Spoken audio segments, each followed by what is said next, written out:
Hello and good evening all of you. Welcome to the Alpha IS Academy Environment Series and we are at the lecture 13. Basically हम लोग discuss कर रहे थे global environmental issues, climate change और ocean acidification हम लोगों ने discuss कर लिया है.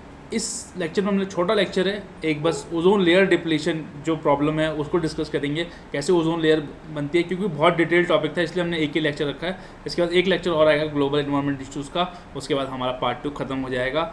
Let's begin for the day. दस ओजोन लेयर डिप्लीशन है क्या यार? देखो बेसिकली देखो, मैं हमने आपको पिछले लेक्चर में बताया था ओजोन दो टाइप से अकर करती हैं अर्थ पे. एक तो हमारी जो स्ट्रेटोस्फेयर में ओजोन लेयर है बेसिकली, जो कि हमारे लिए अच्छी है, जो कि जो अल्ट्रावायलेट रेज जो आ रही हैं अर्थ से, सन से, उससे हमें बचाती है. क्योंकि अल्ट्रावायलेट रेज हमारे लिए कुछ क्वांटिटी या कुछ अमाउंट तक के लिए तो ठीक है, बट जब वो बहुत ज़्यादा हो जाती हैं तो वो skin cancer, problems of skin, cataract, बहुत सारी बीमारियों को जन्म देती हैं जो हमें बहुत एडवर्सली इफेक्ट कर सकती हैं. दस वहाँ पे तो वो हमारे लिए अच्छी है, बट जो ग्राउंड लेवल ओजोन थी वो हमारी हेल्थ को पे जो है उसका अच्छा इफेक्ट नहीं है. ठीक है. 10 इसलिए हमने आज बैकग्राउंड भी चेंज किया, क्योंकि आप लोग येलो पढ़ते पढ़ते बोलोगे. हमने कहा यार चलो आज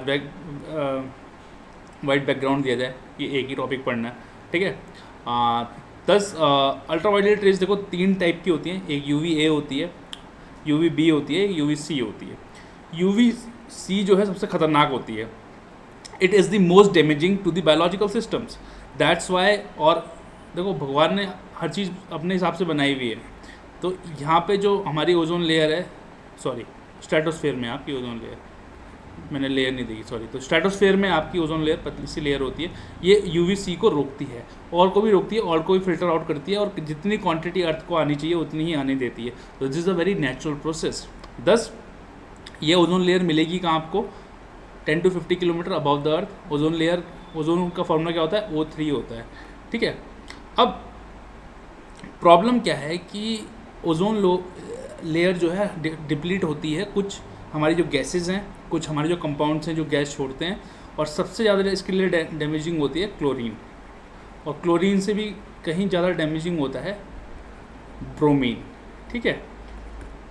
ये UVC मैंने आपको बता दिया सबसे ज़्यादा डैमेजिंग है. UVC इनफैक्ट DNA तक ऑल्टर कर सकता है आपका, इसकी इतनी पावरफुल है. तो अगर हम बात करें ओजोन लेयर की, तो वो करती क्या है? वो UVA जो है उसको 5% एब्जॉर्ब कर लेती है. UVB को लगभग 95% एब्जॉर्ब कर लेती है, और UVC को तो 100% एब्जॉर्ब कर लेती है. तो UVC पहुंच ही नहीं पाती ड्यू टू ओजोन लेयर. तो ओजोन लेयर एक हमारे लिए रामबाण है. 10 बट 1970s में ये देखा गया कि जो ओजोन लेयर है वो डिप्लीट हो रही है. उसके चक्कर में अंटार्कटिक के ऊपर तो एक होल भी बन गया था. खुशी की बात यह है कि आज के टाइम पे वो होल बंद हो गया है, कि बट एट टाइम्स देखने को मिलता है कि ओजोन की जो लेयर है वहाँ पतली हो जाती है इन स्प्रिंग टाइम. ठीक है. इसी को हमने बोला ओजोन डिप्लीशन. अब ये ओजोन डिप्लीशन हो क्यों रहा है? उसके नेचुरल कॉज भी हैं, उसके ह्यूमन कॉजेज भी हैं. देखो नेचुरल कॉजेज जो हैं, जो उसके लिए कंपाउंड्स खतरनाक हैं, वो हैं hydrogen oxide, methane, hydrogen gas, nitrogen oxides. हम कुछ ना भी करें तो भी ये नेचर खुद छोड़ती है. अब भाई मीथेन जो था वो ऑटोमेटिकली वेटलैंड से रिलीज होता है, अब उसमें क्या कर लोगे आप? ठीक है. देन क्लोरीन मोनोऑक्साइड, मैंने आपको क्या बताया कि क्लोरीन एक ऐसा एलिमेंट है जो कि ओजोन के लिए बहुत ज़्यादा खतरनाक है. ये ओजोन को काफ़ी ज़्यादा ख़राब करता है, क्योंकि ओजोन जो O3 है उसको तोड़ देता है और सिंपल ऑक्सीजन में कन्वर्ट कर देता है. अगर ये ऑक्सीजन धरती पे बन रही होती तो बहुत अच्छा होता, लेकिन ये स्ट्रेटोस्फेयर में बनती है. ठीक है. ये आप क्लोरीन मोनोऑक्साइड कम निकलता है वॉल्केनिक इरप्शंस के टाइम पे. ठीक है. और ये स्ट्रेटोस्फेयर तक पहुंच जाता है और ये वहाँ पे जाके हार्म करता है. ठीक है. देन बात करें जो एरोसोल्स हैं, छोटे छोटे पार्टिकल्स हैं, हमने आपको बताया था PM2.5 वाले टाइप्स के जो ऊपर पहुँच जाते हैं वो इसको हार्म करते हैं. देन ह्यूमन रिलेटेड एक्टिविटी की बात करें तो जो हमारा यूज़ है क्लोरोफ्लोरोकार्बन्स का, CFCs का, रेफ्रिजरेशन में, एयर कंडीशनिंग में, उसमें क्या है वो बहुत सारा क्लोरीन छोड़ता है ऊपर. उससे क्या होता है? देखो क्लोरोफ्लोरोकार्बन, CL, हमने कहा आपको, मैं आपको बार बार बता रहा हूँ कि क्लोरीन जो है बहुत ख़तरनाक है ओजोन के लिए. आगे बताऊँगा मैं आपको फॉर्मूले सहित. ठीक है. देन स्ट्रेटोस्फेयर में जो है chlorine atoms from CH3 reacts with ozone to form chlorine monoxide and oxygen molecule. Chlorine monoxide plus oxygen molecule. और क्लोरीन मोनोऑक्साइड क्या होता है, एक अनस्टेबल टाइप का कंपाउंड होता है, ये स्टेबल नहीं होता है, तो ये फिर भी ज़्यादा खतरनाक है। अभी आपको एक कंपाउंड और पढ़ाऊंगा आगे, वो स्टेबल रहता है, वो एक टाइप का रिजर्वायर बन जाएगा क्लोरीन का। क्लोरीन आती जा रही है। तो CFC की बात करें, सबसे पहले क्लोरोफ्लोरोकार्बन से आता है। किस किस में होता है देखो, जल्दी से पढ़ लेते हैं, ये सब आप बस याद देख लेना कि किस किस से निकलता है, क्योंकि कई बार पूछ लेता है कि हाँ ये आएगा, और फिर आप कन्फ्यूज़ हो जाओगे कि यार इससे निकलता है या नहीं निकलता है। तो रेफ्रिजरेंट्स में propellants in aerosol sprays, foaming agents in plastic manufacturing, fire extinguishing agents, solvents for cleaning electronic and metallic components and for freezing foods, और n नंबर ऑफ थिंग्स है, बट ये मेन थी इसलिए हमने ये डाल दिए। 2/3 जो है CFC रेफ्रिजरेंट से आती है, और 1/3 जो होती है वो इंसुलेशन सीट्स आती है ना, जो फोम आप लोग डालते हो उससे आती है। अब देखो होता क्या है, अब इस CFC से भैया क्लोरीन पहुँच गई ऊपर। अब इस क्लोरीन ने क्या करना है, वहाँ जाके बवाल करना है। ये वहाँ पे तो ओजोन तो है ही है O3, अब इसने जाके ओजोन के साथ रिएक्ट करना है और इसने क्लोरीन मोनोऑक्साइड और ऑक्सीजन बना देना है। फिर ये ऑटोमेटिकली रिएक्ट कर जाती है, एक और क्लोरीन कंपाउंड मिल गया इसे, ये 2ClO प्लस O2, फिर ऑक्सीजन मॉलिक्यूल है ये यहाँ पे, और जब ये ClO के दो कंपाउंड मिल गए 2ClO प्लस O2, ये 2Cl प्लस 2O2 बना देते हैं, क्लोरीन और ऑक्सीजन के फ्री कंपाउंड्स बना देते हैं। तो क्लोरीन और ऑक्सीजन आपको फ्री मिल गई, क्लोरीन तो भैया खतरनाक है ही है। तो एक क्लोरीन एटम टूट के 1 लाख ओजोन मॉलिक्यूल्स को ख़राब कर देता है, ठीक है, उसके साथ कंबाइन होते जाता है। ये पावर है क्लोरोफ्लोरोकार्बन्स की, इसलिए उसको बैन कर दिया गया था मॉन्ट्रियल प्रोटोकॉल के अंतर्गत। नाइट्रोजन ऑक्साइड की बात करें, N2O नेचुरली भी होती है, हम भी छोड़ते हैं फर्टिलाइजर्स के द्वारा, इंडस्ट्रीज़ के द्वारा, ठीक है, और ये बहुत ज़्यादा ख़राब होती है ओजोन के लिए। मान लिया देखिए ये नाइट्रिक ऑक्साइड है, ये ओजोन के साथ रिएक्ट करता है जब, तो ये नाइट्रोजन डाइऑक्साइड बना देता है और आपको मॉलिकुलर ऑक्सीजन बन गई। तो क्या हो गया, ओजोन रिड्यूस हो गई, किस में, मॉलिकुलर ऑक्सीजन में और नाइट्रोजन डाइऑक्साइड में। ऐसे ही आप जब नाइट्रोजन डाइऑक्साइड और ग्राउंड स्टेट और एटॉमिक ऑक्सीजन लेते हैं, ऑक्सीजन के साथ रिएक्ट कराते हैं, तो नाइट्रिक एसिड बन जाता है और मॉलिकुलर ऑक्सीजन बन जाता है। तो बेसिकली क्या है कि आपका O3 जो है, ये ऑक्सीजन का आइटम किसी भी तरह टूट जाना चाहिए, ठीक है, जो पॉल्यूटेंट्स का काम है। हमारे लिए क्या है कि ये O3 इंटैक्ट रहे, ये टूटे ना किसी भी हाल में, किसी भी चीज़ से ये O3 रिएक्ट ना करे, ये O3 ऐसे का ऐसे ही रहना चाहिए, ये ओजोन वहाँ पे जो ऊपर है ऐसी की ऐसी रहनी चाहिए। अब भैया फिर बात करते हैं हाइड्रोब्रोमोफ्लोरोकार्बन। ब्रोमीन जो है वो 100 टाइम्स ज़्यादा खतरनाक है क्लोरीन से।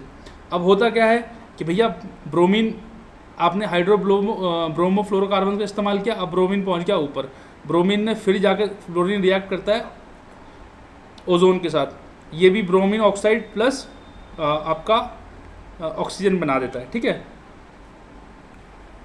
क्या हुआ, आपकी ओजोन फिर रिएक्ट कर गई ना ब्रोमीन के साथ, ब्रोमीन ऑक्साइड और ऑक्सीजन बना दिया। ये ब्रोमीन ऑक्साइड और क्लोरीन ऑक्साइड, क्योंकि क्लोरीन भी रहता है वहाँ, क्लोरीन ऑक्साइड जो है फिर रिएक्ट कर लेते हैं। कभी कभार पेन चेंज कर देते हैं, मज़ा नहीं आ रहा है इस पेन में, है ना, मोटा हो रहा है। Bromine oxide plus chlorine oxide react कर जाते हैं, क्या बनाते हैं, ऑक्सीजन प्लस ब्रोमीन का फ्री रेडिकल प्लस ऑक्सीजन का फ्री रेडिकल, ठीक है। ब्रोमीन प्लस ऑक्सीजन अलग अलग टूट गए, फिर ये ब्रोमीन आपके अलग से आ गया। ये ब्रोमीन क्या है, बहुत खतरनाक है, किसके लिए, ओजोन लेयर के लिए, ठीक है। तो ऐसे होता है। तो ब्रो प्लस क्लो ऑक्सीजन रेडिकल दे देते हैं, फिर ब्लो प्लस क्लो ऑक्सीजन और ब्रोमीन का फ्री रेडिकल दे देते हैं आपको। अदर सब्सटेंसेस की बात करें तो सल्फ्यूरिक एसिड भी बड़ा डेंजरस होता है भैया। अब सल्फ्यूरिक एसिड क्या होता है, ये भी, इसमें भी क्लोरीन पाए होते हैं, क्लोरीन का एक टाइप का रिजर्व है सल्फ्यूरिक एसिड, तो क्लोरीन मिल जाता है वहाँ पे, नाइट्रोजन इससे निकल जाता है। देन कार्बन टेट्राक्लोराइड, ये तो एक बड़ा ही चीप और हाईली टॉक्सिक सॉल्वेंट है। सॉल्वेंट का मतलब होता है जो चीज़ किसी भी चीज़ के साथ मिल जाए। मिथाइल क्लोरोफॉर्म, स्प्रेज, फ्लूइड्स, चिपकाने वाले स्प्रे एडिसिव आते हैं, उसमें ये सब माना जाता है, ये भी ओजोन डिप्लीटिंग है। देन बात करें कंपाउंड और कहाँ कहाँ होते हैं, तो CFCs कहाँ पाए जाते हैं, देखो जल्दी से बता देते हैं। रेफ्रिजरेशन में, एरोसोल में, फोम में, फूड फ्रीजिंग में, वार्म डिवाइसेस में, cosmetics, heat detectors, solvents, cosmetics, refrigerants, fire fighting. याद करने की बिल्कुल ज़रूरत नहीं, याद रहे तो ठीक। कभी कभी कभी कभी किसी ज़माने में अगर आ गया तो आ गया, नहीं तो नहीं पूछेगा वैसे, बट ये याद रहना चाहिए किस किस से निकलता। भैया अब सोचोगे यार फायर पेंटिंग से निकलता है, निकलता था, तो फायर का जो वाला आप सिलेंडर सा जो जिससे वो मारते हैं ना, उसमें पाया जाता है CFC। देन हेलोन्स होते हैं, हेलोन्स फायर फाइटिंग में यूज़ होते हैं। देन HCFCs हैं, refrigeration, aerosol, foam, fire fighting में इस्तेमाल होते हैं। Methyl chloroform solvent and carbon tetrachloride एक टाइप का सॉल्वेंट है। अब बात करते हैं पोलर स्ट्रेटोस्फेरिक क्लाउड की। ये देखा गया कि भैया जहाँ जहाँ पोलर स्ट्रेटोस्फेरिक क्लाउड था वहाँ ओजोन का डिप्लीशन ज़्यादा था।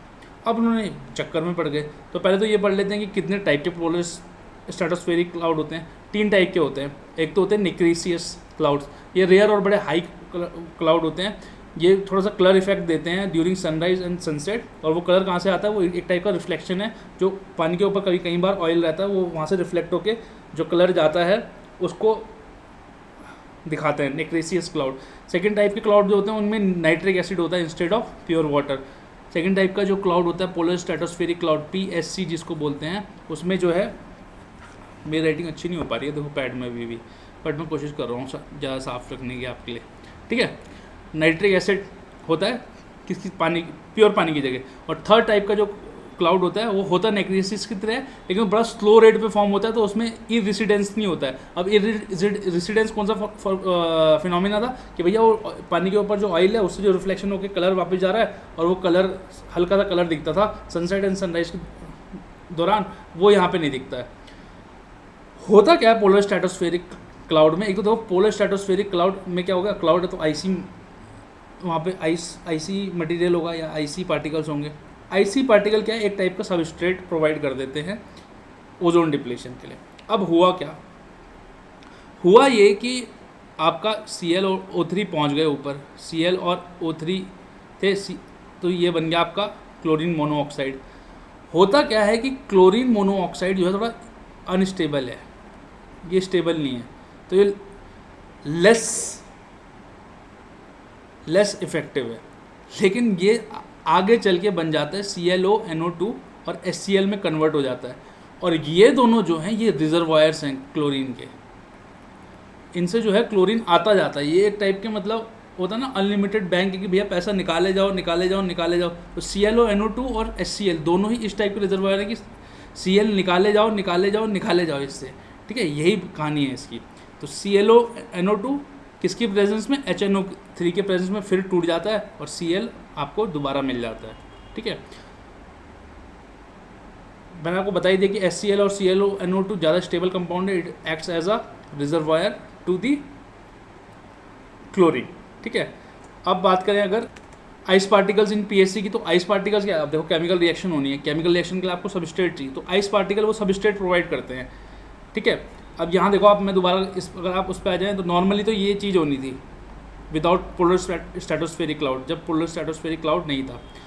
लेकिन जब आपके पास पोलर स्ट्रेटोस्फेरिक क्लाउड आ गया, देखो ये तो नॉर्मल रिएक्शन होनी थी, ClO, NO2 और HCl बन जाना था, ठीक है, वो स्टेबल रहता, वहाँ छूटता ना। लेकिन जब पोलर स्ट्रेटोस्फेरिक क्लाउड आ गया तो उसके अंदर क्या हुआ, वहाँ पे HNO3 आ गया, और वहाँ पे एक आपको आइस पार्टिकल के रूप में सबस्ट्रेट मिल गया, ग्राउंड मिल गया रिएक्शन करने के लिए। ये रिएक्शन करके क्या होगा, आपने Cl2 टूट गया आपस में, ठीक है, एंड Cl2 टूट गया, फिर ClO बन गया, ClO ने क्या हुआ, O2 फिर हो गया, फिर वो O3 जो है इसी तरीके से। तो अपना उसका मोटिव क्या है कि O3 को तोड़ना है, तो वो O3 को तोड़ दे रहा है। जब O3 टूटेगा तो ओजोन लेयर का डिप्लीशन अपने आप हो जाएगा, ठीक है।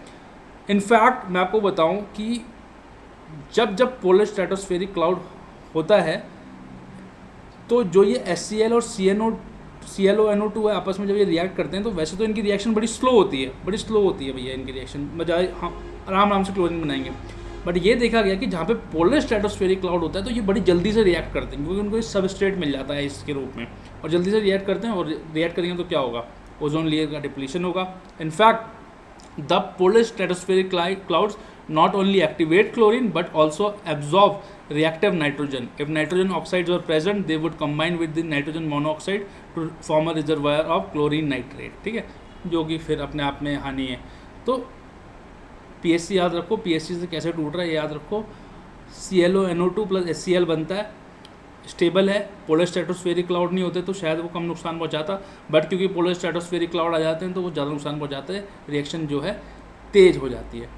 अब बात करेंगे अगर ozone layer depletion and Antarctic और आर्टिक के बीच में, दोनों में स्प्रिंग के टाइम पे होती है, दोनों में क्लोरीन और ब्रोमीन की वजह से होती है भाई अंटार्कटिक, क्योंकि ह्यूमन हैबिटेशन की ज़्यादा पास है तो ह्यूमंस का ज़्यादा रोल है अंटार्कटिक उसमें, बट ऐसा कुछ नहीं कि आर्टिक में हमारा रोल नहीं है, दोनों में बिल्कुल है। बट अंटार्कटिक जोन में अगस्त में डेवलप होता है, स्प्रिंग के टाइम पे और लेट नवंबर में वो डिसिपेट हो जाता है, क्योंकि जब पोलर वॉर्टेक्स टूटता है तो गर्म हवाएं अंदर आ जाती हैं, ठीक है, और वो केमिकल रिएक्शन डिस्ट्रप्शन होता है, वो ठंडा चाहिए। पोलर स्ट्रेटोस्फेरिक क्लाउड जो है, क्लाउड बनने के लिए क्या ठंडा चाहिए, जब गर्म हवा आ जाएंगी तो पोलर स्ट्रेटोस्फेरिक क्लाउड जो है डिसिपेट हो जाते हैं, चले जाते हैं या हट जाते हैं, वो बन नहीं पाते। तो उसके चक्कर में क्या होता है कि ओजोन डिप्लीशन का जो रेट होता है वो कम हो जाता है, ठीक है। इनफैक्ट अगर हम बात करें डॉप्सन यूनिट, किस में नापते हैं ओजोन को, डॉप्सन यूनिट में, ठीक है। Dobson unit is the most common unit for measuring ozone concentration, ठीक है। डॉप्सन यूनिट जल्दी से पढ़ लेते हैं। One Dobson unit is the number of molecules of ozone that would be required to create a layer of pure ozone. कितने millimetre की, 0.01 millimetre की, at temperature 0 degree Celsius and a pressure of 1 atmosphere. The ozone measurement instruments and techniques are varied, some of them are Dobson spectrophotometer and the filter ozonometer call M83। M83 क्या है, एक type का ozonometer है। And total ozone mapping spectrometer भी नापते हैं, जैसे nimbus 7 satellite में हैं, ठीक है। तो ये इतना ध्यान रखना है। ओजोन लेयर के इफेक्ट्स क्या क्या हैं, बहुत सारे इफेक्ट्स हैं, ह्यूमन बींग्स पे हैं, लिविंग बींग्स पे हैं, नॉन लिविंग बींग्स पे हैं, हमारी जियोकेमिकल जो साइकिल्स हैं, न्यूट्रिएंट साइकिल्स हैं, उस पर हैं। क्या क्या है हम पढ़ लेते हैं। देखो फ़ायदा भी होता है, देखो मिनिमम मैंने आपको बताया कि यूवी थोड़ी सी रेडिएशन चाहिए होती है, क्योंकि जैसे यूवी क्या करता है, it promote the synthesis of vitamin D बनाता है।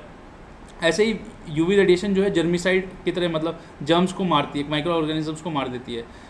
इफेक्ट्स की बात करें अगर, तो हार्मफुल इफेक्ट्स क्या हैं ह्यूमन बींग्स पे, तो स्किन कैंसर हो सकता है, आपको कैटरैक्ट हो सकता है, डीएनए डैमेज हो सकता है, कॉर्निया डैमेज हो सकता है, रेटिनल डिजीजेस हो सकते हैं, और ह्यूमन सिस्टम्स को सप्रेस करता है।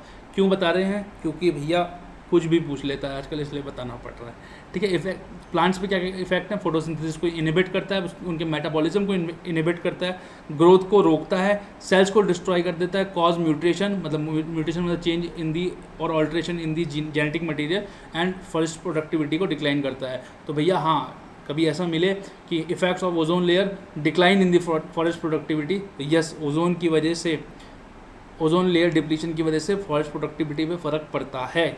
Then harmful effects on other organisms की बात करें, तो मरीन की बात करें तो जो फिश लार्वा है, जो वहाँ के माइक्रो ऑर्गेनिज्म, जो वहाँ का लार्वा है जिससे बच्चे पैदा होने से, श्रिम्प्स, क्रैब, इनका लार्वा है, उसको बड़ा इफेक्ट करता है।